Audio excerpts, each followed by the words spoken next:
Okay, this is number 8 on the review. Now, this question is a big problem-solving question, so you have to go one part at a time. And so let's start with what we're given. So we're given 40 degrees here in the bottom of this triangle. And I know this is isosceles because it has two congruent sides. So that means this is also 40 degrees. The base angles are congruent for isosceles. And so now I can problem solve and just find the third angle so that I could get the next one.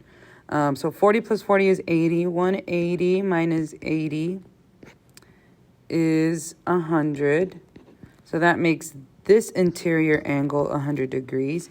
And now the next thing, so that was the interior angle theorem of a triangle. Remember, all angles inside equal to 180.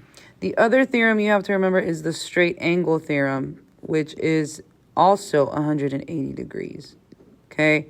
So you could have a lot of angles add up to 180 on a straight angle. And so that lets me find angle W because this is a straight angle here, right there. Okay, basically any straight line. Okay, so then that makes angle W equal 80 degrees, okay? That's the first one. Measure angle W equals 80.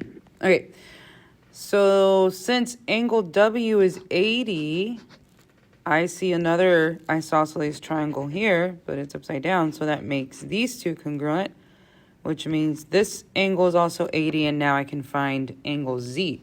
So let's find angle Z. We take 80 plus 80, that's 160, so we do 180, the total, minus 160 degrees is 20 degrees. So angle Z is 20 degrees, okay? All right. Now, to find angle Y, so this is 20, I'm going to use that linear property. So a straight line, straight angle is 180. So that's all three of these, okay? But to get Y, I'm going to subtract those two. So that's going to be 180 minus 20 plus 40 is 60. So that's 120 degrees for angle Y. Okay? Sorry, I forgot to write angle Z. The measure of angle Z was 20.